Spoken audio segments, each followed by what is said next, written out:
നമ്മൾ പെണ്ണെഴുത്ത് ഫെമിനിസം എന്നൊക്കെ പറഞ്ഞുകൊണ്ട് മാറ്റി നിർത്തിയിട്ടുള്ള എഴുത്തുകളെ പരിശോധിക്കാൻ ഇപ്പോഴും തയ്യാറല്ലാത്ത ഒരു സമൂഹം ആണ്. കാരണം അതിനകത്ത് എന്തുണ്ടാവും എന്ന് നമുക്ക് പരിശോധിക്കേണ്ട കാര്യമേ ഇല്ല, ഒരൊറ്റ വാക്കിൽ തഴഞ്ഞാൽ മതി.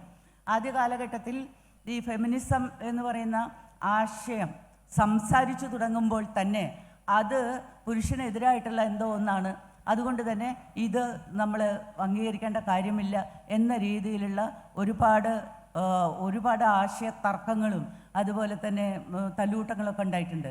എല്ലാ സംഘടനകളിൽ പോയാലും എനിക്ക് തല്ലുകൂടേണ്ടി വരുന്നത് സ്ത്രീകൾക്ക് സവിശേഷമായിട്ട് പ്രശ്നമുണ്ട് എന്ന് പറഞ്ഞുകൊണ്ടാണ്.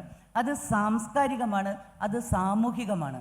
എല്ലാ സമൂഹ സ്ഥാപനങ്ങളും, കുടുംബം തൊട്ടുള്ള എല്ലാ സമൂഹ സ്ഥാപനങ്ങളും നിലനിർത്തിയിട്ടിരിക്കുന്ന പാട്രിയാർക്കിയോടാണ് അതിന് വിരോധം, അതല്ലാതെ പുരുഷനോട് അല്ല. ഒരു പുരുഷനോട് വിരോധം വെച്ചുകൊണ്ട് ഒരു പ്രസ്ഥാനം ഉണ്ടാക്കാനായിട്ട് നമുക്ക് സാധ്യമല്ല. ഒരു സ്ത്രീയോട് വിരോധം വെച്ചുകൊണ്ടും അതുപോലെ ഒരു പ്രസ്ഥാനം ഉണ്ടാക്കാൻ സാധ്യമല്ല. മറിച്ച് അധികാര വ്യവസ്ഥയോട് എന്ത് ചെയ്യണം എന്നുള്ള, അല്ലെങ്കിൽ അധികാര വ്യവസ്ഥയോട് കലഹിച്ചുകൊണ്ട് സ്ത്രീക്ക് വേണ്ടി, ജാതിയിൽ താഴ്ന്നവർക്ക് വേണ്ടി, വർഗത്തിൽ താഴ്ന്നവർക്ക് വേണ്ടി പ്രസ്ഥാനങ്ങൾ ഉണ്ടാകാം. അത്തരത്തിലുള്ളൊരു പ്രസ്ഥാനം, ആ ഒരു പ്രസ്ഥാനമാണ് ഫെമിനിസത്തെ സംബന്ധിച്ചിടത്തോളം. ഫെമിനിസത്തിൻ്റെ ആശയം എന്ന് പറയുന്നത് തുല്യനീതി എന്നുള്ളത് തന്നെയാണ്.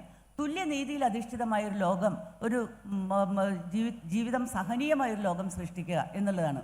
ആ സഹനീയമായ ലോകം സൃഷ്ടിക്കുമ്പോൾ സ്ത്രീക്ക് ചേർത്ത് പിടിക്കാനുള്ളത് തന്നെ പോലെ തന്നെ ഈ സവർണ ബ്രാഹ്മണ പുരുഷ മേധാവിത്വത്തിൻ്റെ കീഴിൽ, സാമ്പത്തിക മേധാവിത്വത്തിൻ്റെ കീഴിൽ ഏറ്റവും അരക്ഷിതമായ ജീവിതം ജീവിക്കേണ്ടി വരുന്ന മുഴുവൻ പേരെയുമാണ്.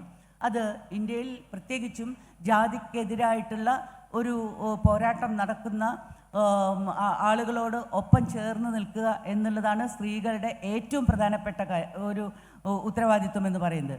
കാരണം ജാതി വിവേചനത്തിൽ അധിഷ്ഠിതമായ ഒരു ലോകത്ത് ഒരു മാറ്റവും നടക്കാൻ പോകുന്നില്ല. ഇന്ത്യയുടെ ശാപം തന്നെ ജാതിയിൽ അധിഷ്ഠിതമായ ഒന്നാണ്. അപ്പോൾ ഈ ജാതി വിവേചനത്തെ മറികടക്കാൻ വേണ്ടി പോരാടുന്ന മുഴുവൻ മനുഷ്യരോടും കൂടി, ദളിതരോടും ഗോത്രവർഗ്ഗക്കാരോടോ ആദിവാസികളോടോ ഒക്കെ കൂടിയിട്ട് ഐക്യപ്പെടുക എന്നുള്ളതാണ് ഫെമിനിസ്റ്റുകൾ ചെയ്യേണ്ട ഒരു കാര്യം.